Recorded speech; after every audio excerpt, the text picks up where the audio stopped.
Well student, आज हम करेंगे एक्सरसाइज 3.6 का सेकंड का फर्स्ट पार्ट। देखिए इसमें क्या कहता है ऋतु धारा के अनुकूल 2 घंटे में 20 किलोमीटर तैर सकती है।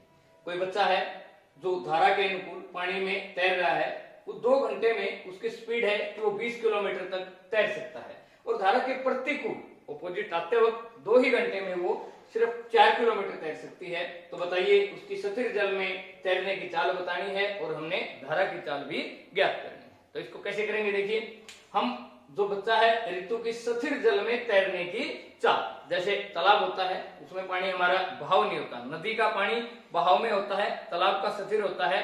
तो स्पीड जो है, जैसे तालाब में जो तैरने की चाल हमने मान ली, भाई स्थिर पानी रुका हुआ है, पानी चल नहीं रहा है, उसके हमारे पास x किलोमीटर पर आवर मान ली।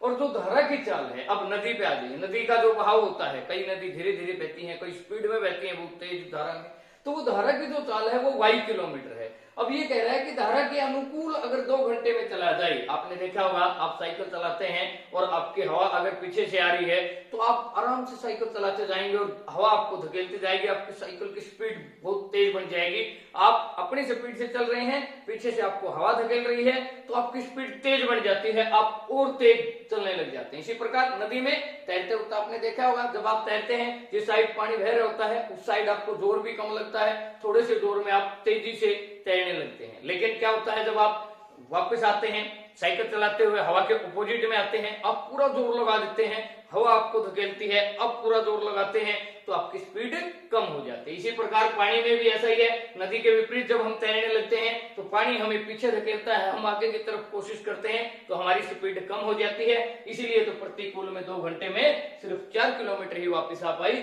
और अनुकूल में 2 ही घंटे में वो कितनी तैर गई, 20 किलोमीटर तैर गई। तो अब हमने क्या करना है, पहले तो स्थिर जल में तैरने की चाल जो उसकी खुद की स्पीड है, पानी के साथ की नहीं, खुद की स्पीड जो पानी की जो जल में स्थिर जल में है वो हमने x किलोमीटर मान ली, और जो धारा की चाल नदी का जो बहाव है वो हमने y किलोमीटर मान लिया। अब अनुकूल में देखना, हमने क्या करना है, ऋतु की जो है ऋतु की धारा के अनुकूल में चाल कितनी बनती है, धारा के अनुकूल, धारा की तरफ ही जा रही है, वहां अनुकूल में उसमें कितना तैरा है तो उसकी चाल कितनी बन गई, तैरने की चाल। अभी अभी आपको बताया साइकिल के हवा के साथ जा रहे हैं तो आपकी हवा की स्पीड और आपकी साइकिल की स्पीड दोनों ही जुड़ जाएगी। इसी प्रकार आपकी जो पानी में पानी के साथ साथ बह रहे हैं, पानी की और आपकी दोनों की स्पीड जुड़ जाएगी। यहाँ पे अनुकूल चाल में जो है स्थिर जल में उसकी कितनी है, ऋतु की तैरने की चाल x है, और धारा खुद पानी जो है वो कितने बह रहा है, y।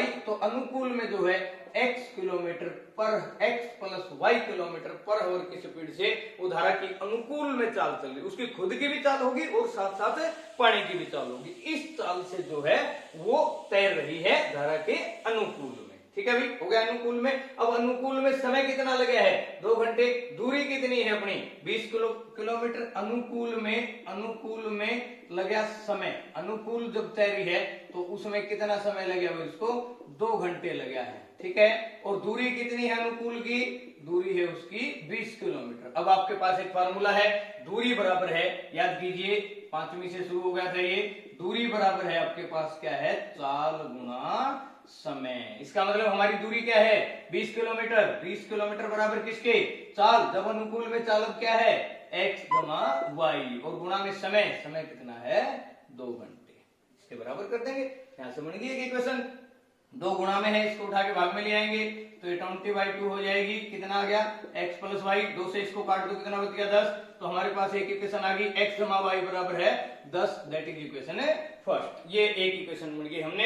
यहां से जो इसने बोला था ऋतु धारा के अनुकूल तैर रही है, अनुकूल की चाल हमने निकाल ली। इसने समय और दूरी दे रखी है, हमारे पास फार्मूला है, दूरी बराबर है चाल गुना में समय। तो दूरी 20 है, चाल x जमा y होगी अनुकूल में, समय 2 घंटे है। तो 2 की यहाँ पे पूरे के गुणा है, इधर आके भाग हो जाएगा, काट दिया हमारा 10 आ जाएगा।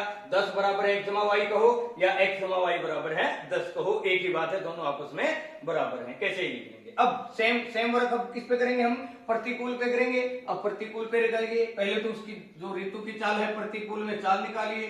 ऋतु की जो है धारा के प्रतिकूल में चाल बताइए, धारा के प्रतिकूल जो वापिस जब आ रही है उसमें उसकी चाल बतानी है।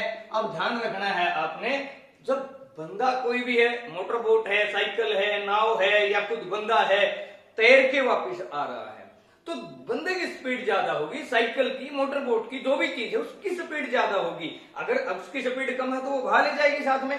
जैसे तिनका है, तिनका अगर पानी से इधर आ रहा है तो पानी उसको बहा ले जाएगा, क्योंकि उसकी धारा के अकॉर्डिंग उसकी कम है चाल। इसलिए हम ये प्रतिकूल में ये ध्यान रखेंगे, जो हमने उसकी ऋतु की जो चाल है, बंदे की है, साइकिल की है, मोटर बोट की है, उसकी चाल में से धारा की चाल घटाएंगे, हम x माइनस वाई करेंगे किलोमीटर प्रति घंटा। क्योंकि हम उधर से आ रहे हैं, पानी उधर धकेल रहा है तो चाल में कमी आ रही है, कमी आ रही है तो क्या करेंगे, हम उसमें से घटा देंगे। बस नोट आपने ये रखना है, जब आप घटाएं तो ये देखना, मोटर बोट हो, बंदा हो, साइकिल हो, कुछ भी चीज हो, उसकी चाल में से धारा की चाल घटानी है, क्योंकि धारा की कम होती है। अगर हमने धारा की उसमें से घटा दिया, इसका मतलब तो उभा ले जाएगा, चल ही नहीं पाएंगे हम। तो हमारे पास प्रतिकूल में चाल x माइनस वाई आ गई।